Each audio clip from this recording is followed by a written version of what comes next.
All right, awesome, man. So I got my man Trevor Ragan with me. I did say that right, Ragan? Yeah. Yeah, cool, man. And I heard you on a podcast a while back, and I've been tracking you down and trying to get in front of you and talk to you a little bit about like what I do. But so much of what I do is junior development and the golf side, and so what you bring to the table with your knowledge and your research on learning and training, like I'm just fascinated, man. So, like, before we really jump in, would you mind just kind of telling? Because I think your story, on top of that, is like your own story is pretty awesome. So, Sure. if you don't mind, just kind of sharing that with us a little bit. Yeah. I've been really learning process for probably 6 or 7 years now. Um, and about that time, I started like a small blog that no one really read. And I would like interview coaches, or if I read a good book, I would try to interview the author. And I started just blogging about some of these interesting concepts under the umbrella of like how we learn and how we can get better at learning. And then that blog kind of took off and developed a bit of a following. And I would say over the past 3 years, the blog kind of blew up. We started making lots of videos. And now what I do, like half of my time is spent on the road teaching some of these principles to people in person. So I get to work with lots of sports teams, tons of schools, lots of companies, just kind of getting in the trenches and presenting the research and then figuring out how different groups could like apply some of these ideas. So it's a really, really fun thing to get to do. Continually learning and getting around people way smarter than me, and then figuring out like, how do you explain some of these ideas in a way that people can understand them? Because if the goal is for someone to use it, they have to understand it. And so that I see myself as sort of the translator between the world of research and science and like the I call it like the real world of like a fifth grade student. How do we explain this science to them so they can use it? So that's kind of where I position myself with the website and with the workshops, translating the science so people can use it. I got you. And then your own background as an athlete, and that to me was pretty fascinating too. Because if I remember right, you were a basketball player at Duke, correct? I tried to be. uh, I was like obsessed with playing basketball at Duke since about fifth grade. And I grew up in like a really small town in Wyoming. So it was kind of like probably an out of my league goal, but I chased it. I got really close to making the team, like 80 to 100 people tried out for the 2 walk-on spots. And I made the final 4. And the 4 of us got to be like on the team for about a month and a half for like preseason. And that was unreal. And at the end of that month and a half, they had to cut 2, keep 2. And I was one of the last people cut. And that sucked real bad. And like I tell people, that's sort of like the origin story. It's like Sure. falling short of that big goal is what planted the seed, which is why I was curious to begin with about like, man, what could I have done better? And then that seed, that curiosity is what led to originally the website, the blog, and everything I do. It's like, how could we get better at getting better? So, Yeah. yeah. So, like, what I guess when you've gotten into this and all the time you've put into it, I mean, what's been like the biggest aha moment for you? Like, what have you really learned that kind of just like kind of shook the universe for you? Sure. There's been a few. I think the most one of the biggest aha moments is usually what we think to be good practice is not good practice, and like that's kind of like a counterintuitive statement. It's like the things that we think make us better are usually not the most effective things according to the research that to actually learn and develop in our study sessions and in practice. So that was kind of like a big like, whoa, we can't really trust our gut or intuition on what we think is good practice. We need to look at the research and science. Uh, the stuff about like our brain and like our amygdala and fear, and how like fear is sort of a wired in emotion, has been a big aha moment for me of like, wow, like we have this emotion and our perception of it is, oh, it's a bad thing to feel afraid. It's a bad thing to feel fear. When the truth is, no, that's like a human emotion. So like anytime you're doing something that gets you out of your comfort zone, you're gonna feel some fear, and that's normal and that's okay. And just like that seems like a small I guess, lesson, but if you really dig into it, it's huge. Because I look back at my life and see all the times I felt shame because I was afraid, when the truth is like, nah, you're a human. That's like how humans feel when you do something new. And so it's like maybe not listening to fear when it comes to learning and development. That's an important one. And then I think the last pillar that's really hit home with me is like the research around like neuroplasticity, which is like, we all have a huge capacity to change our brain and build our skills regardless of our age. And like, we need to take advantage of that. And that research is fascinating. So I guess to bullet point it, it's 1, the fact that we all can get better at stuff. That's huge. 2, what we think to be good practice maybe isn't always the best. 3, when it comes to learning, it's usually best to like not really listen to our fear, because what it's doing is it thinks it's protecting us. It thinks it's keeping us safe, but oftentimes it's getting in the way of some of the good opportunities that can help us grow. Gotcha. And, so like I'm fascinated with the good practice and people thinking that's good practice, and it may not be. And, especially I think in my world in golf, it's probably I think you see that the most in golf, honestly, because I think people sit and they just kind of try to repeat the same motion. And golf's one of the most variable games ever. I mean, you're never really going to have the same shot, the same wind conditions, same grass type, slopes type things. So, but people are so trained to try to perfect this mechanical movement, and how they're taught to perceive this as like, bend your elbow a certain way, turn your hips a certain amount. And then, they got to wire it up on all this stuff to measure it. And, so I'm looking at that and I'm listening to what you're saying. I'm just like, for me, a long time ago, before I even heard some of your stuff and John Kessel's stuff, and, like that just never really made sense to me. Sure. It's like the big one, like motor learning is a dense topic that we could get into, and there's lots of different angles and ideas to take from that. But perhaps like the best starting point is there's a big difference between learning and performance. And that's the catch-22 that screws us up. So performance is like what we see in practice, and learning is what shows up a few days later, or what shows up in the game, what shows up when we're playing in the tournament. And the hard part with motor learning is usually the practice strategies that lead to better performance during the drill are not the same strategies that lead to better learning. So this is like the tough part, that we have to do some things to our drills that will make the performance dip a bit. We are going to look a little bit worse, but it leads to better long-term learning. And so that is a tough thing to do. Now, we're not saying you sacrifice your performance in the game. No, we're saying when we're behind the scenes, when we're training and practicing, there are things we can do that might make it a little more difficult, that might make us look a little worse, but those things are actually going to lead to better learning, which is what we're chasing. Because it doesn't really matter what we do on the driving range. What matters is like what happens when we're playing in the tournament and we're on the 18th hole and we have to make a 7-foot putt from a place that we, like you said, never hit that exact shot before. So we have to prep ourselves for that. Right. So in the golf world too, and by the way, I mean, that's kind of where you got Train Ugly from, right? I guess I didn't mention your whole website. I should have, but you're fine.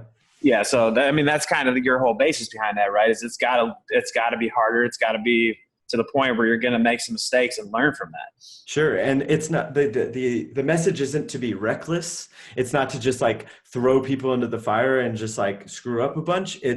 There are certain manipulations we can make in our practice that makes it a little more difficult. The Bjorks, it's a couple from UCLA. They've been researching learning for 40 plus years.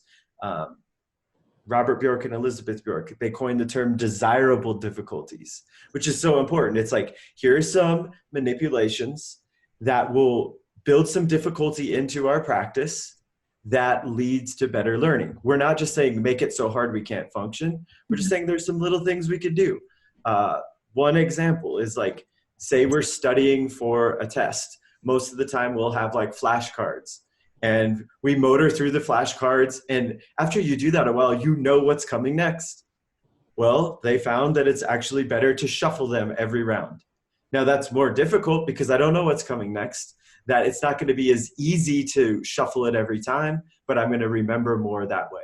So again, the strategy that's a little more difficult, kind of randomizing that order, is going to lead to better retention.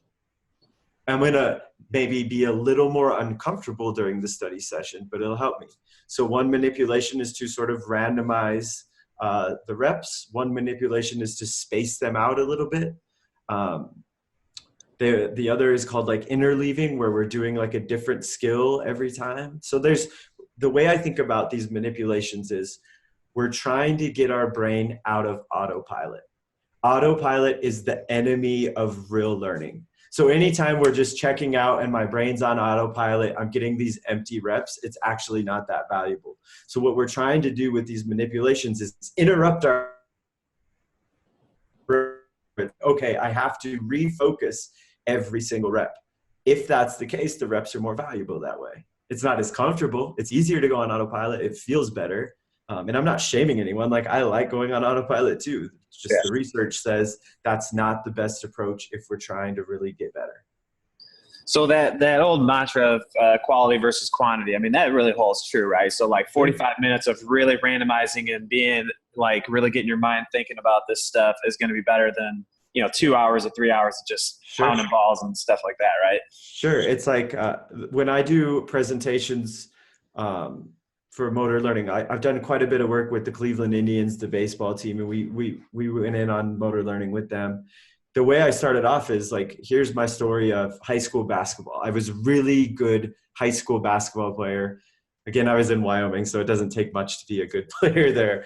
But I was in a small town, so I actually started on the varsity team as a ninth grader. And I was kind of known as a good shooter. So my ninth grade season, I shot like 40% from three, which is pretty good. Sure. That off season, the school purchased this thing. It's called a gun. It's a shooting machine. So it's this I know that thing. Heck yeah. It's this net. You put it under the hoop, and you can you shoot normal shots, and it shoots the ball back to you. So it's a way to get like way more reps. It's a great tool if used properly. Unfortunately, I didn't know how to use it properly. So what I would do, I spent every waking moment, every free moment, lunchtime, before school, after school, shooting on this gun, thousands of shots a day. I would usually shoot like 100 shots from one spot and then move to the next. When I first started shooting on the gun, I could make like 50 to 60% out of 100. By the time I was a senior in high school, I could make 90% from one spot. If I shot 100 shots, 100 3-pointers from one spot, I'd make 80 to 90 on the regular. Guess what my 3-point percentage was in a game my senior year? Under 40. 40. So, like, so I spent like a sickening amount of hours shooting on this thing and got really, really good at shooting on the gun. Like making 80 to 90, that's ridiculous. And saw zero progress in my in-game shooting percentage. Interesting. Oh, that's the classic example of learning versus performance. My performance during practice was off the charts, but none of it showed up in the actual game. So I got good at shooting on the gun, not much better at shooting in a game. So where's the disconnect with that then? I mean, I understand you're kind of in that same spot and stuff, but like, let's say what's that? It's autopilot. So if I'm shooting 100 shots from one spot, my brain can check out after the first couple because I'm not moving. So it's literally rinse and repeat, same shot. I'm not having to like judge the distance. We call it reading and planning. There's no reading and planning there. So the problem is shooting a shot in a game and shooting the 90th shot on the shooting machine are two different skills completely. Because in a game, my eyes and brain have to make a new read. I catch the pass. I judge how far away I am. I shoot however far. And that's like a fresh read every time. And so the problem is there's 3 elements of executing that skill. I read, I plan, I do. When I'm shooting on the gun, I'm only practicing the do. And I'm doing it a lot. Yeah. Great. But I'm not practicing the reading and planning. If I would have simply moved a couple feet to the left and right or front and back or taken a dribble between every shot, those reps would have been so much more valuable, because now I'm taking my brain off of autopilot and I'm forcing it to make a new read each time. That's it. So the same is true on the putting green. Every single putt in an actual round of golf, you have to read the green, plan accordingly, and then you execute the putt. Now, our argument isn't that the execution side isn't important. It is. We need good form and technique. Mm-hmm. But our argument is the read and plan are equally important. I can have perfect technique and shoot with perfect form, but if I make the wrong read, it's not going to go in. So a better way to practice putting, rather than 100 shots or 25 shots from the same spot, would be to scatter 25 balls. Mm-hmm. Now, every single time my brain is interrupted, I have to make a fresh read.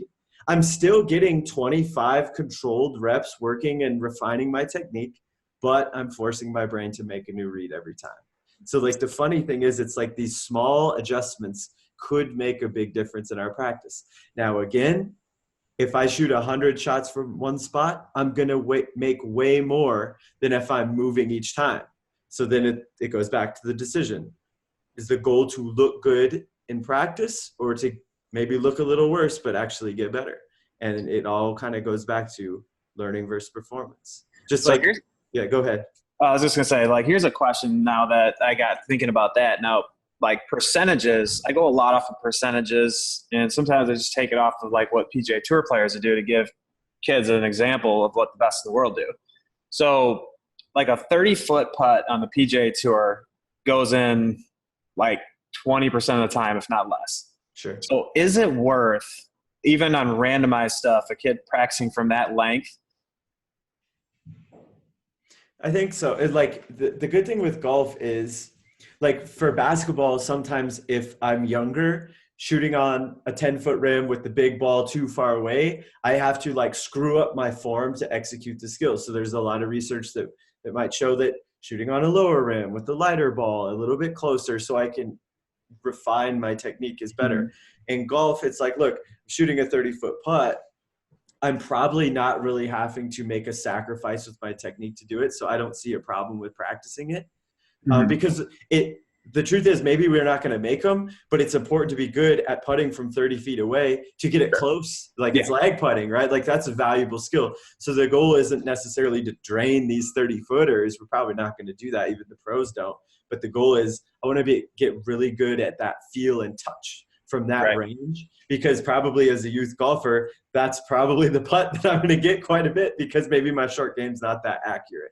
Yeah. But here's what I would recommend. We can use these numbers and stats to our advantage. So I don't know much about golf, but I do know some numbers about basketball. So like a good percentage from three is 35 to 40% in a game. Well, if I'm doing a drill and I'm shooting 80 to 90%, well, that's a sign that this might be not very game-like. So we can use this, okay, say our benchmark is 40%. Well, let's make a drill that involves some desirable difficulties where maybe my percentage in the drill is 45 to 50. So it's like pretty close to what it is in an actual game. So if I'm doing something and the numbers don't reflect those in the game, it's a good sign like, oh, perhaps this is like a little bit too easy or too repetitive. Because if I'm hitting 80 to 90%, it's like, yo, that's not really game-like. That's interesting. So sometimes we use numbers as like a barometer of like, okay, now again, we're not trying to make it so hard that we can't make any, but we're just trying to kind of match that up with what we're going to see in a game. So you introduce some game variables and you're probably going to see similar results, similar numbers. It's a good sign. I mean, do you think it's fair to say that if somebody's practicing, I guess on any level, and there's not a sense of frustration a little bit in practice, it's probably not their best? Yeah, it's like we should be at the edge of our abilities, and we can learn to like that feeling. Mm-hmm. It's not necessarily a comfortable feeling, but we can learn to appreciate that and enjoy that. That's why, like, we spend so much time on the mental side of this, because like if you make a science-based practice, it is more difficult. It is more frustrating. You're going to make more mistakes. And if we're not equipped with like the mental stuff, it's like, that's going to be tough for us. If we are equipped with this mental helmet, we're better at dealing with the tension and struggle that's kind of comes with a more game-like practice. So I don't think it should just be like annoying and frustrating. It's like, no, we can appreciate like, okay, these desirable difficulties are better for me. And so now I'm more like down to do it. Like a good analogy is like the weight room. The 8th, 9th, and 10th reps, those are the ones that help us grow. Those aren't the most fun reps to do. Like it kind of sucks doing those last few, but we do it because we know that's where the value is. And so like we use the same logic to practice. It's like, hey, maybe it's not the most fun thing to do to get here, but it's good to spend a little time in this zone because it does help us get better. Well, and it's interesting you use that too, because I always say that building mentality and skills, like, you know, being in the gym, and, you know, if you're not lifting any weights and it's not hard, like you're not getting anything out of it. So it's kind of funny hearing you say the same thing, and makes me look like I'm not full of crap. It's a great way to teach a lot of this, because I just like to use a really logical approach to this stuff. It's like, and if you prove the point in the weight room and people are like, oh yeah, we add weight to struggle because struggle helps us grow. It's like, well, guess what? Our brain works in a similar fashion. We need a little bit of struggle to interrupt it. The scientific term is called contextual interference. We need a little bit of that interruption to really get the most out of the session. Well, so now, like, I'm getting into, like, I mean, we're kind of in a generation where everybody's a little coddled, in my opinion, you know, like make everybody feel great and type thing. And, you know, so it's like, it's almost like the different direction, what really needs to be. So, I mean, I think people just need to be like a lot more educated, which I think is why what you're doing is so cool. But I mean, that's the first thing is like, I'll see, you know, people just kind of like, when you do put them through a practice like that, they're just like, they're frustrated, they're mad and stuff, and they don't understand that that's actually helping them. Yeah, I mean, it makes sense though. We would be the same if like our whole life we practiced in a way where we were like totally groomed and rewarded for looking good at all times 24/7, and then you throw us into a situation where we're not looking as good, I'd freak out too. So I don't even know if it's a generational thing, it's a human thing. Yeah. And so I just think that's why some time and care needs to be put into like these conversations. Like we teach this science to the athletes we work with. We don't just create the practice plan and throw them in and say, trust us, this is better. Like you're out there on your own. It's like, we can still take care of people. And I honestly think like once we really present the research, like we've presented motor learning science to 5th graders before in basketball camps, and they sit there and we like present it in an understandable way. They want to practice like that because now they see like, wow, this is going to help me get better faster. And it might be a little harder, but now I understand the hard is okay. And so like you see like profound changes in their mentality just because you present. It's like, here's a few different ways you could practice. Here's some studies about it. And here's what happens. Which one would you rather do? They're like, oh, I want to do this one because I want to get better. And so it's, and the cool thing, especially in like basketball and volleyball and sports like that, it's like, the game-like practice is more fun anyways. Right. So it's better for us, more fun. It is a little more difficult than the controlled stuff, but I think when you present it to the students in the right way and talk about some of this mental stuff, they seem to enjoy it. Yeah. I mean, it's really cool. So is there any value in like a block style practice at any point, or is random always better? Sure. It's like random's better for retention. But there's a time and a place if we need to like teach a technique where we can spend some time in a block practice, like showing people, here's what it looks like, here's what it feels like. So we're not saying like scrap it all together. Right. We're just saying like the conversation we have with baseball teams, it's like we kind of made like a chart of like, okay, let's break down the at-bats that a player gets per week. And what we found is like 80% of them were off of a tee. No, it was like 60% off of the tee, 30% pitching machine, and it was like 5% were live pitches that are arguably the best way to get better. So the argument isn't do 100% live pitches. Let's just like trickle down some of the percentages. Okay, if we need to spend some time on the tee working on our technique, cool. But let's not make that 80% or 70%. Let's make that like 20% and trickle a little bit down so we're getting a little more game-like reps. That's it. And so like the same is true in golf. It's like, we're not saying spend no time doing block practice. We're saying devote a little more time to the random practice. That's it. Right. And there's nothing wrong with spending some time with the block. Like, here, this is what it feels like, it looks like. Now, if we want retention, let's get after it. Like, let's randomize it a bit. Yeah. And that just takes a little bit of creativity. Like, there's always a way to make it a little more random. Yeah, I like that. So, like, what are the biggest misconceptions people have, or like the biggest holdups, I guess? Like when you start presenting this stuff, especially like I got to imagine a professional team at some point, some of these guys are kind of looking at you a little weird. One is like, this is the way we've always done it. And that's like a holdup in any industry, like school, sports, business. Because it's like, we feel like, especially it's like, hey, I was really good and I practiced like this. It's like, cool. That doesn't mean we couldn't do it better, right? Like that doesn't, you're maybe not as good as you could have been. I don't know. Maybe you also spent a lot of time playing, and maybe you got good despite you spent a lot of time doing these drills. So that is true. Sometimes, again, our perception is if we just rep something out and repeat it exactly the same a bunch of times, we're like, oh yeah, we're like grooving it into our brain. It's like, yeah, there's not much research that supports that. It's like, yeah, we do need to do something a lot, but as soon as my brain switches to autopilot, I really don't get better. It's like, yo, I was talking to my mom. She's like 65 and I'm 31. So she's double my age. Is she twice as good at brushing her teeth than me? No, but she got twice as many reps. Why aren't those reps leading to more development? Because they're mindless reps. We're doing it. We're not focused on the reps. And so like, that's kind of an interesting way to think about it. It's high reps, doing it twice a day for like 30 more years than I've been doing it. You're not twice as good at brushing your teeth because my brain's on autopilot. I'm not even thinking about it. So it's like not just about high reps. It's about, yes, let's do it a lot, but like keep our brain from just dipping into that autopilot zone where it's just like not even processing what I'm actually doing. That might be the most important. So if you take, and I'm fascinated, you being around Krzyzewski.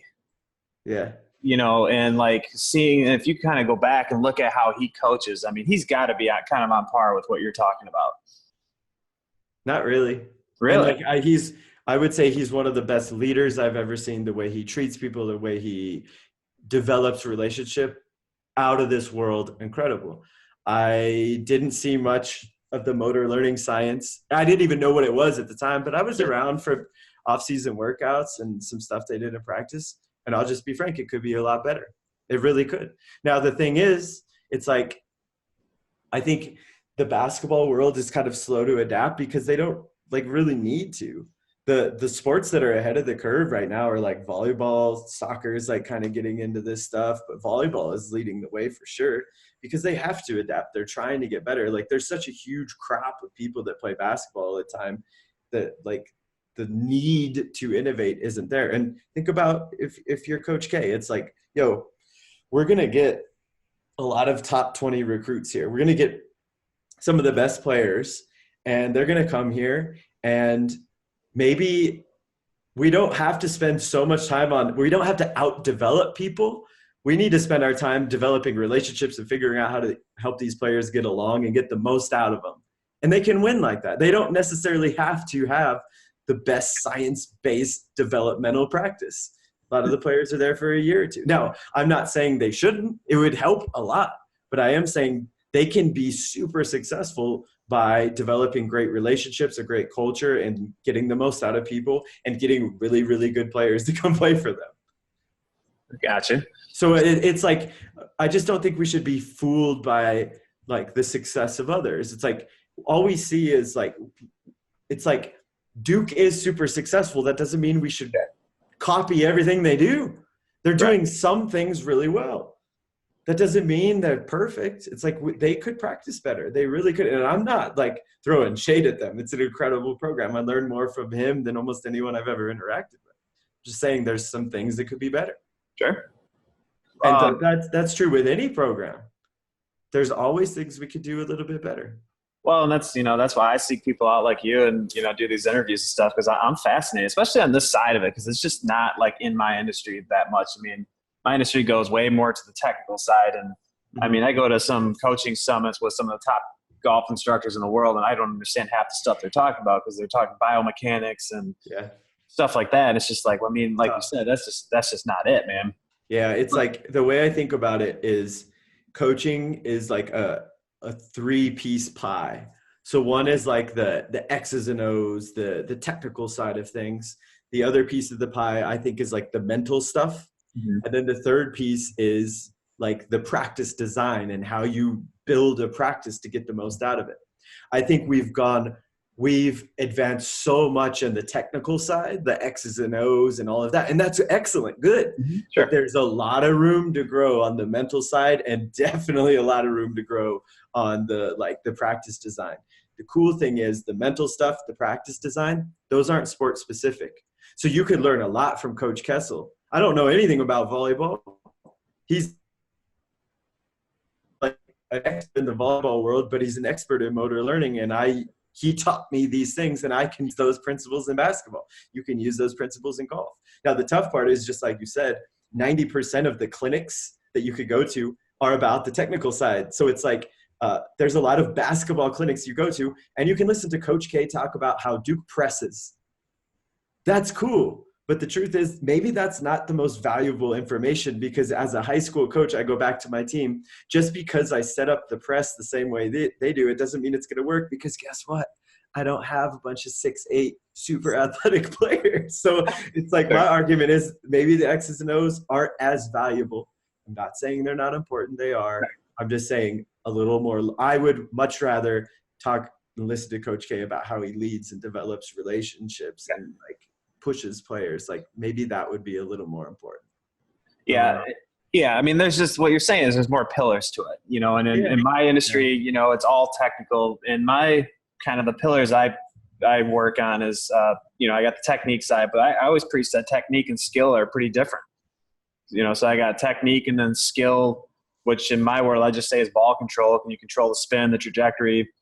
And then mentality, can you control your thoughts? Can you handle your emotions? And then, having a competitive side where that's kind of what you're talking about is all these practices where you're getting to that point where you're getting used to playing. I have kids run laps, get their heart rate up, and then have to make a certain amount of 3-foot putts. I mean, that goes back to my basketball days of, you had to make that last free throw with everybody watching on your team or you're running another suicide, so you got a little pressure on you, you got a little nerves, your heart rate's up and running. So I'm trying to simulate that because, again, even in golf, not being as physical, I mean, if you're nervous, your heart rate's still thumping, Yep. but I don't know anybody that practices like that.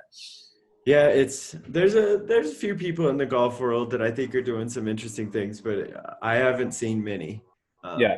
One thing I've always thought of, and I don't even know if this could work, but it's just actually no. Someone tweeted at me a big thread. I'll send it to you. He actually did this, and it makes my day. So it's like he asked me like 3 years ago. He's like, if you could practice golf however you wanted, like how do you think we should do it? And I didn't really know. I just kind of made something up, but I think there's a little something to it. I'm not saying this is the only thing we should do. I'm saying if we did it, it could be cool. So like we play a round of golf, 18 holes. What does that take? Like 4 hours? If you're lucky. I mean, competitive rounds take 5. Girls Sure. take like 6. It's a long time. Okay, so it takes a long time. And let's say an average of 5 strokes a hole, just maybe? Sure, yeah. Okay, Yeah. so what's 5 times 18? You're looking at 90. Okay, so something like that. Yeah. Okay, so 90 shots. Yeah. Okay, what if we played that same round with 3 balls? We had a yellow ball, orange ball, and a white ball. And so every time we tee off, we hit all 3, and they're going to go to 3 different spots. And we use a cart. That definitely wouldn't take 3 times as long to do that. It would take a little bit longer. But the reps, I just played 3 rounds of golf in maybe 5 hours, not 4. Think about that. And so every ball, you play it out the whole time. You don't put them all in the same spot. I think, one, I've just tripled the reps. They're all super game-like. The other, it's like I'm kind of helping myself it becomes a competition. It's like, yo, my yellow ball is 2 under par, my orange ball is even, and it becomes a battle. There's a little more pressure. Mm-hmm. It helps me get over a bad shot. It's like, oh man, I shanked that, but okay, I still got my yellow ball. And I'm getting 3 different looks at every single shot, 3 different putts, 3 different approaches. Now, I'm not saying maybe it's realistic to do that all the time, but I am saying it's just being creative. We just played 3 rounds of golf in almost the same amount of time as it takes to play 1. You can't tell me that's not better. And it's game-like. Yeah. And there's pressure. And there's competition.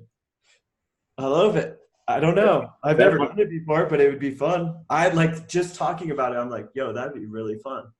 I mean, it's interesting for sure, because that's the stuff that we're not thinking about, I mean, and there's a big push in golf about pace of play, so everybody gets worried about like slowing everything down. But like you said, I mean, I don't think that would take too terribly long, as long as you're not four dudes or something out there doing it. But yeah, right. If you had like 2 people doing it, and like if it's a quiet day on the course, it's like, why not? Like, why wouldn't you do that? And maybe you do need a cart to kind of zip from ball to ball, and like that could be awesome. I would just argue that is free to do and was probably more valuable than some like high tech whatever gadget that we use on the driving range.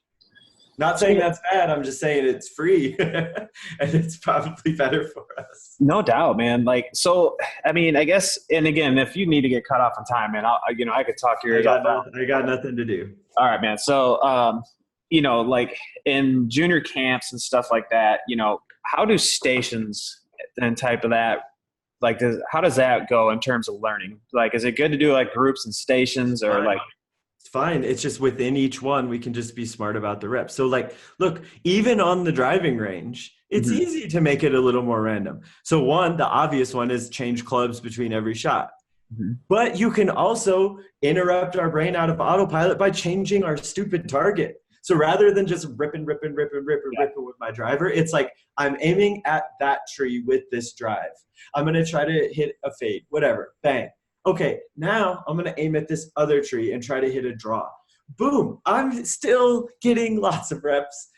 That will be a little better than just rinse and repeat, because what I did there is I like interrupted my brain and took it out of autopilot. So now it's a fresh read, a fresh plan.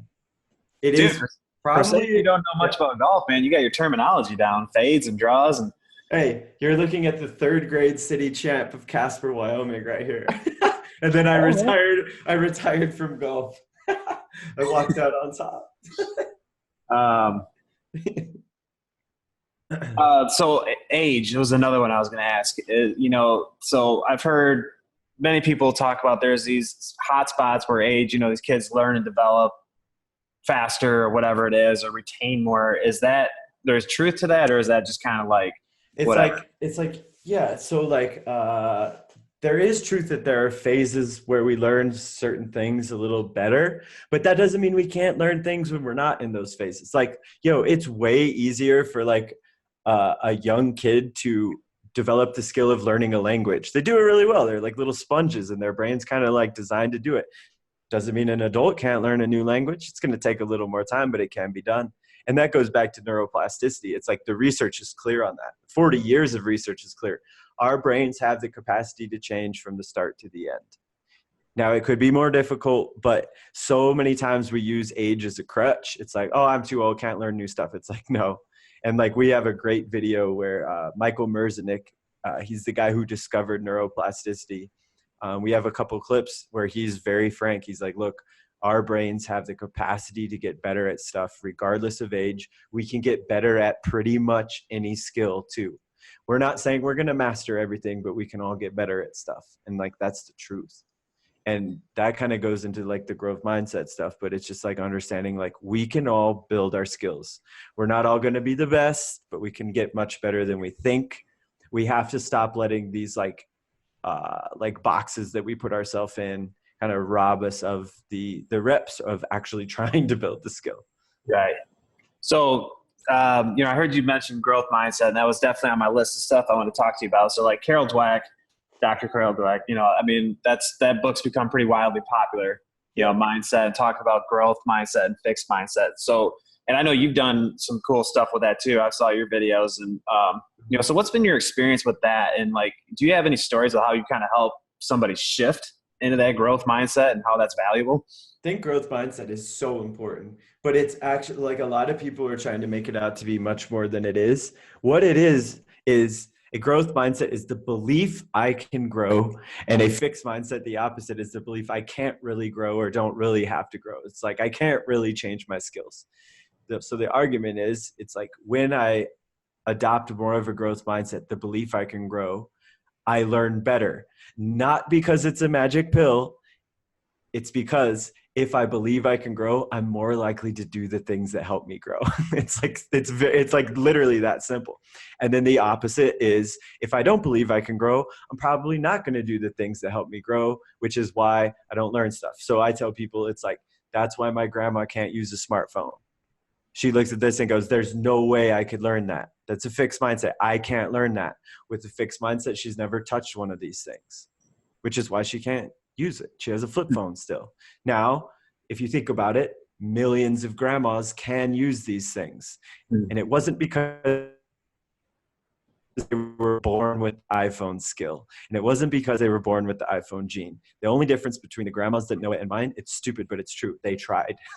They tried because they looked at this with more curiosity, more of a growth mindset. Like, how does that work? They figure out how to open this thing up. They send us weird emoji text, but pretty soon they can use the stupid phone. And to me, that's the perfect illustration of the growth and fixed mindset. If we deep down believe we can learn this thing, we're more likely to try. And if we try, we're more likely to learn it. If deep down we don't believe we can learn this thing, we're probably not going to try. And if we don't try, we're definitely not going to learn it. Now, so some people might laugh at my grandma, but every single one of us does the exact same thing as her with other skills. Right? Right? Like, think about golf. It's like, say, I'm great off the tee, can just crush my driver. Maybe my story is I don't have a good short game. Think about how I'm going to practice. I'm probably just going to practice with my driver. Yeah. If I spend a little time chipping and putting, it would get better. But I'm letting this story of I am not a short game person or whatever get in the way of the practice. Am I going to be the best at chipping and putting? No, but I could be much better if I actually practice the stupid skill. Right. And so it's like, it's so simple if you kind of whittle it down to that. Another way to teach it and talk about it is like, again, in the weight room. So if deep down, I believe there's no way I can get in better shape, do you think I'm going to work out? Nah. Like, why would I waste my time doing that if I don't think it'll help me? If deep down I believe working out can help me get in better shape, I'm way more likely to do it. Okay? Use that logic with skill development. If I don't believe I could change my skills, I'm probably not going to practice them. And if I don't practice them, I can't grow. And so, like, that's what the mindsets are. That's it. It's important. And then the next layer down is, okay, if believing we can grow matters, how do you build that belief? And that's where we need to take the conversation now. Because some people teach growth mindset, and I'm guilty of this. I did this for years. It's like, okay, here's a growth mindset. Here's a fix. You learn better in a growth. So have a growth mindset. Bye. It's like, okay, don't just tell me to have a growth mindset. Like, show me, how do I build that? So ways to build it. And this is like kind of what your question was. So we're circling back. How to build a growth mindset. Lots of ways to do it. But the idea is, okay, how do we build the belief we could grow? One, we call it like reflect. It's remember the skills you built and how you built the skills. Like, we're all good at lots of stuff. There's two truths to any skill we've built. One, you weren't good when you started. Two, you got better with practice. And just kind of like zooming out and remembering that, like, wow, I have developed lots of skills. It took some time and struggle and experimentation, but I really have learned lots of things. So again, we're kind of like building this belief. I can learn stuff because I have. Another thing is to just like learn new stuff on purpose. Like, just put yourself in we made a video about this, and I'll send you the link. We launched it like 3 weeks ago, but there's some schools that do what they call like the anti-talent show, where everyone has to learn something new in 10 days. You have to pick something you can't do. You have 10 days to change it. And I think that's such a cool project. So some students learn to juggle, ride unicycles, and paint and draw. And no one masters the skill in 10 days, but most of them could do it. And the overarching lesson again is, look, you can learn stuff if you practice, proving to the students you can grow. And then the third way I think to really build a growth mindset is talk about some of that research of neuroplasticity. Just talk about like, here's the science. Like science shows our brains can change. Science shows our brain is a lot like a muscle. Like when we really spend time working it out and letting it experience desirable difficulties, it really does learn new stuff and has the capacity to do that throughout our life. So that's kind of how we do it. So, and then that just goes into what you're talking about with kind of learning to like that struggle and practice too, right? Once you believe that that's going to help you, then you're kind of all in. 100%. Perfect. So like it's helping people understand the why behind it. And so it's like, it's not always going to be super enjoyable, but if we know that it's helpful, we're more likely to at least appreciate it and more likely to do more of it. So that's why the mental side matters so much. Right. Because now if my practice is a little difficult and I have this knowledge, it's like, ooh, my brain is firing these pathways. It's really struggling now. This is a desirable difficulty. This is how I grow. I would argue that's going to lead to a little more resilience than like, this is hard, it sucks, I hate this. No doubt, man. Yeah. So it's just showing the mental stuff helps us extract more from a good motor learning practice. So cool. Fascinating. So what's next for Train Ugly and Trevor Ragan? I think like our mental stuff has blown up over the last 2.5 years. And like, so when I go work with companies and teams, it's mostly the mental stuff. It's resilience. It's understanding neuroplasticity. It's understanding fear. And I think like it's taken years to get it to where it's at, but it's at a really good place. Like I'm really proud of it. It's very realistic and grounded in research. So I think the next wave now is kind of to get back into the world of motor learning and really like start to unpack that research. It's like, if I had 5 hours with you, I could do a good job of explaining a lot of motor learning principles, but it's so scrambled. Yeah. What I want to get to is like, I want to get to the depth of understanding in that field where I'm at with the mental stuff. So we could really get to like the core principles and really explain them in a way that everyone could be like, oh, I get that, which means we're going to do it. And so like, that's kind of where I see that's the direction we're probably headed next, is like get really deep into the motor learning stuff and come up with some like useful ways to explain that. So regardless of sport, we could start to use some of these principles. That's cool, man. I mean, I think you've done a really cool job. And like I said, I just kind of randomly came across you on a podcast, and I was like, I got to talk to this dude because this is pretty awesome stuff. And I mean, this is the search that I've been on too. I don't do as much as the research, but like I told you, I just always kind of sit back and look at how my sport is and how it's coached. And I'm like, there's got to be something different, reflecting back on my time as a player and, just understanding the mindset side of it. So yeah. I appreciate you coming on and talking for sure. No problem. I think a good starting point, and I need to do this more. It's like, if you're doing something, just ask like, well, why do we do it that way? Right. And like, just kind of dig a little. And if there is a good reason for it, cool. That's a lesson I learned from Chip Kelly at UCLA football. Like he asks why about everything. Why do we eat this? Why do we sleep like this? Why do we stretch like this? Why do we run plays like this? And if we ask why enough and do some digging, usually we can find maybe a better way to do stuff. Yeah, and that's kind of how I am too, man. I wear some people out with questions, but just really quick, interesting one. So in golf, like the grip, so some people say you have to grip with your fingers interlocking or overlapping, or some people do it with their fingers all together. Sure. I've researched as much as I can. I can't figure out why this would be better than this, and I just tell people that flat out, and they're like, "Well, but everyone's told me." I'm like, "Well, why?" Like if somebody gives me a good reason, I would love to hear it, but I don't know why one's better than the other. So do what you want to do. But so I'm on par with you there, man, for sure.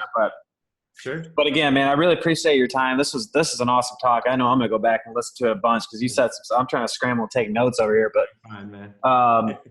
Yeah. So again, the website's Train Ugly, Trevor Ragan. You got to get people got to get on your website and check out your stuff because it's awesome. It's there. It's free. Always going to be free. And we got a lot more on the way. So yeah, very cool, man. All right. Well, thanks again. I appreciate it. No problem.